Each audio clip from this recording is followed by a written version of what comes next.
Ladies and gentlemen, welcome back to the channel. Today we're taking a look at some of the save data and characters that are absolutely dominating the end of Season 2. If you're a new player, this is going to be useful. It's going to take you away from being totally lost up into, well, these are how we build decks in this game. And if you're someone who's trying to piece together some ideas for the Great Rift, this might help you there as well.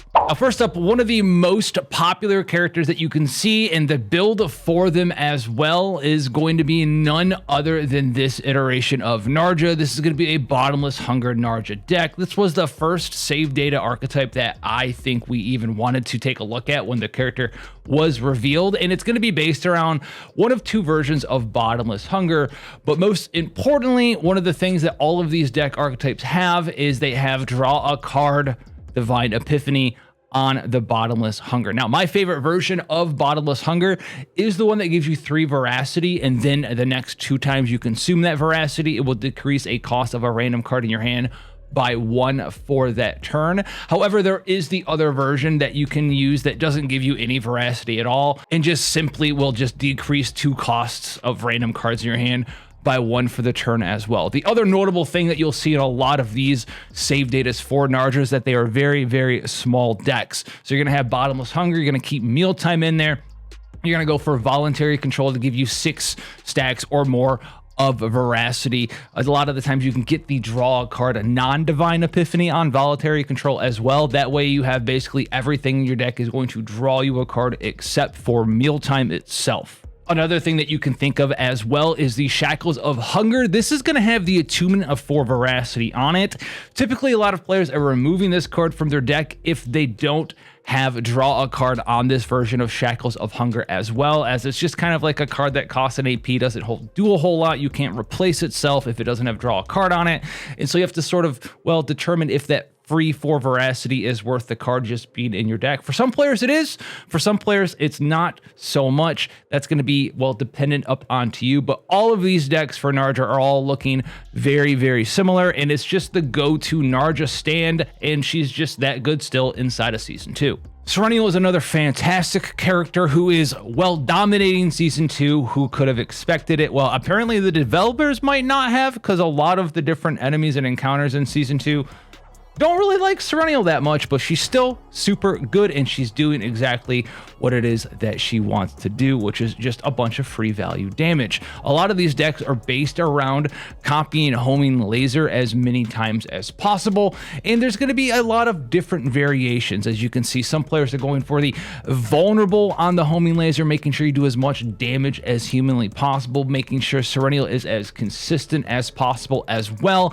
as you're using the version that either returns to your hand when you ravage the enemy, or also some players are going for the return to your hand at the start of the turn or ravage the enemy as well. Some players are also doing a little bit of a mix and match where you can duplicate homing laser before it gets an epiphany, as you can get a combination of bonus damage, extra hits in conjunction with the vulnerability, or you can just go for some full AP. Whichever way you want to go here, it is one of the same things we'll see with a lot of other characters, which is small decks inside of Season 2. We're removing a lot of cards that we don't really see a use in a lot of encounters. As you can see, most people are removing Cobalt Laser in some situations, and they're just sticking to the tried and true method. Homing Laser, Shining Core with the upgrade, giving you free value, generating Homing Laser L's when you either cast this card for the first time as an upgrade, or every time you ravage a monster, generating free damage and free value for you there.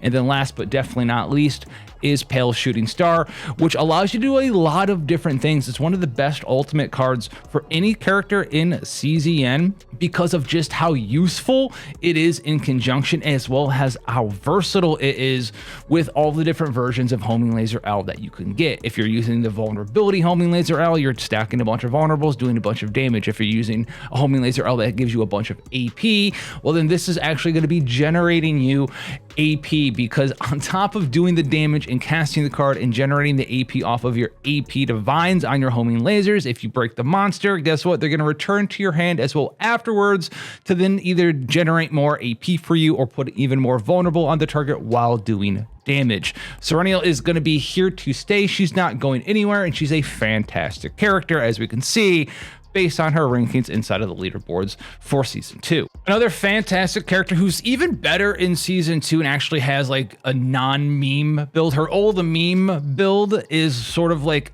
absolutely strong now inside of season 2 is the opening found barrel upgrade build. Now this card is an upgrade card that allows you to do extra attacks based on the amount of retains that you do with a unit that turn, which can give you a ton of extra damage. Now you can duplicate this card, you know, have 3 to 4 copies of it in your deck and allow Beryl to do all of the damage for you in conjunction with her ability to abuse the new spore mechanic inside of season 2 of Chaos Zero Nightmare, because a lot of the times beforehand it wasn't very easy to retain a ton of cards with Beryl, but it's very easy to use this spore card that has retain on it that also duplicates itself into more spore cards to gain access to, you know, 30, 40 different retains shot off of the bonus extra attacks from opening found upgrade cards, because you're able to just duplicate these spores using Orlia, have a bunch of spores in your hand, have 4 copies of opening shot out there, and that's going to be, wow, 4 cards retained from barrel, and you just boom, boom, boom, boom, boom, boom, boom, boom, boom, boom, boom, boom, boom. Or maybe you have 8 cards retained from barrel to save some hand size for the next turn. Boom, boom, boom, boom, boom, boom, boom, boom, boom, boom, boom, and do a bunch of damage that way. So barrel is pretty easy to put together as well if you're a new player. If you're trying to get access to anything from bosses to the leaderboard for the Great Rift or some of the other dimensional array things, doesn't really have a lot of necessity for divine epiphanies either. You're just going for opening found. Maybe you'll get guilty pleasure, you'll have that in there, you'll draw a card off of that. You can go ahead and put Forgotten Grave, which is something that we'll talk about as one of the best neutral cards inside of season 2. Allows you to do some really good stuff with, well, one-shot combos or just a couple of free crit chance bonuses over the course of a couple of turns here, as it's going to give you a massive amount of crit rates as you're exhausting cards with the contaminated spore, using Orlia to then duplicate those contaminated spores again so they're still in your hand to retain for barrel at the end of the turn. Very easy to put together. Just get in there, get this version of opening found, duplicate it a couple of times, get a spore card, and that's basically all you really need. You can just remove the other cards out of your barrel's deck and you'll be good to go for barrel. Another extremely popular version of 9 right now is the super tiny 9 deck, and this is one of the ones that we talked about when the game first was released, and this is the Hue Extreme 3-card 9 deck. Now this comes with just Counterblade. When a card is exhausted, you're going to gain a stack of Honed Edge, which is very easy to do depending on your teammates, or with 9 as well. You're also using this version of Fatal Strike that costs 5, but every time a card is exhausted, it's going to reduce the cost of itself by 1, and then it can change Hue to its final level, allowing you to immediately gain access to the max level version of Hue Extreme to just do big damage with big damage buffs from either someone like Orlia or from someone like Typhera, and just do crazy amounts of damage that way. The good news for this deck is that it's really not that expensive to put together or that difficult at all. You're just getting base versions of Hue Extreme, Counterblade, as well as Fatal Strike, and you're good to go there. So if you're building this version of 9, you're going to be hunting for different armor and equipment from the Coliseum and the upgrades that are allowed there to just give you bonus damage to exhaust cards. Brilliant Eternal Flame is a fantastic option for you here as well. So it is a extremely simple deck to put together. If you have 9 on your account and you're trying to get some big hitting damage, this is a very powerful build right now, and it is showing up the other builds that you can do with 9. Additionally, something else that you could do with your 9 build is to put a spore card in there as well, whether it's going to be Spore Harvester, or if you get your hands on the Vanguard / Striker spore card, you can gain that, and also that can have an epiphany on it to put vulnerable on an enemy, and it's got retain 2 as well as exhaust 3, which works very well with Hue Extreme in that sort of strategy as well. So 9, very easy to put together and does do some very nice things. Now Typhera is someone who also is going to get talked about 2 times here, because she's got 2 different builds depending on, well, where you see the Typhera on the leaderboard. So this is the most common version of Typhera, which is the Quantum Seed full support Typhera, we're looking for the select an archetype card, create one in hand, as well as draw pile. You get the divine draw card on this thing, like we talked about when she was first released as the go-to Typhera supporting build out there, which is, well, hopefully where you guys got these ideas from out there. But this is going to be a quantum seed focused thing. You're going to get form convergence to draw some of those archetypes back out of the deck. If you double the effect, cool, but really this is here to spend 1 mana, get some of those archetypes out of your deck so you don't draw them with some of your other characters' draw cards. You also have the aversion of creation and destruction, that if your AP does hit 0, you can create a creation and destruction just for some free shielding, some free healing at the end of the turn there, and a little bit of bonus damage. A lot of players typically elect to remove this card from their deck because, well, it doesn't super synergize with it, but it is an upgrade card. So once you draw it the first time, you don't really care that it's in the deck anymore. It's a dead draw, quote unquote, 1 time, but afterwards it's just going to help you survive. It's going to heal you up. It's going to shield you a little bit. The damage for most supportive archetypes of Typhera doesn't matter so much, but it's just some free healing, some free shielding. Unless you are generating like 9 trillion AP a turn, you're usually going to get some benefit off of that version of creation and destruction. And then we also have dual creation as well, where you can create 2 archetype cards and you'll get an additional one in the discard pile, which you can then draw later on for some free bonus creation archetypes for your team. You can also go ahead and draw them throughout your ability to generate archetype squares as well. If you're generating a bunch of archetypes, you don't have enough in the deck, you're going to put some in your graveyard and discard pile and then draw them with some of your extra squares to just get free value out of, once again, another card in Typhera's deck that you're not going to have to draw repeatedly over time. The most difficult thing about the Typhera deck is how many different things you need to go right. In a lot of players out there, I wouldn't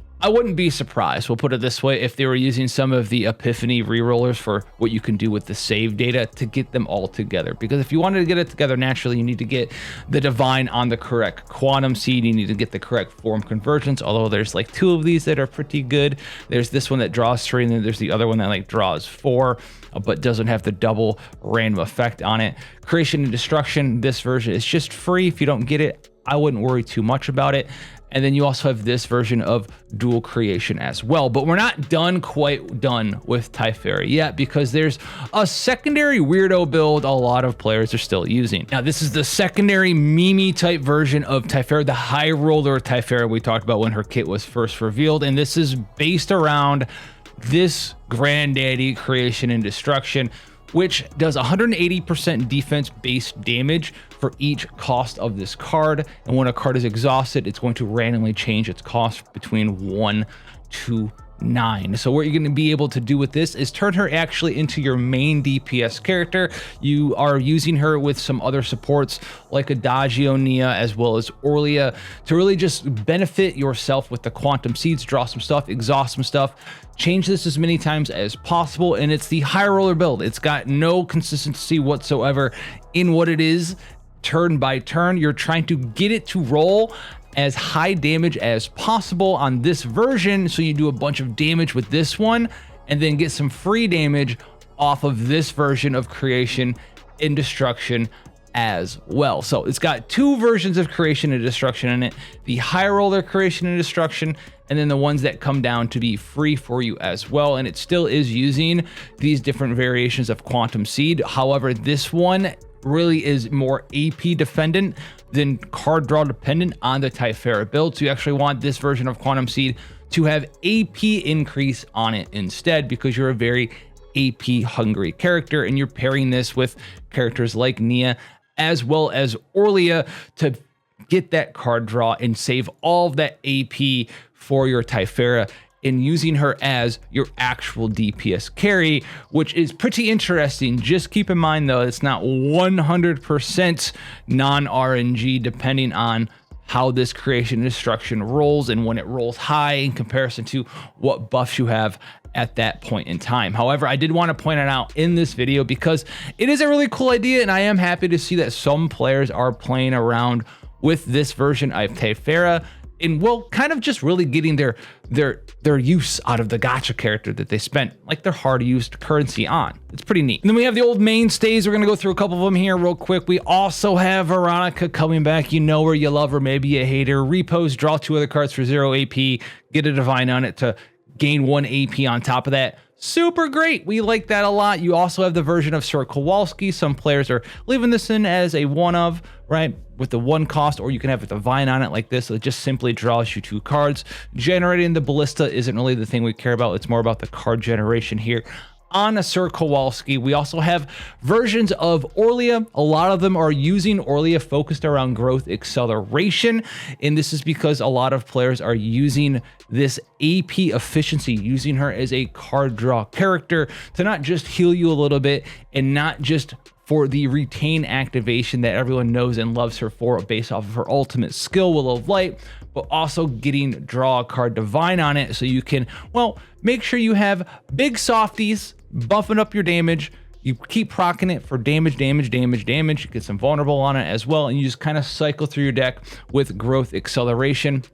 Very, very strong in combination with someone else like Nia or someone else like Veronica. These are some of the go-to card draw enablers for the Season 2 save data right now in CZN. A lot of the greats return. I'm happy to see that there's a little bit more spice added to some of the older characters, even like Beryl, where her old meme build actually can work pretty well in conjunction with the spore mechanic. You let me know what you've been cooking up down below, and I'll catch you guys in the next one.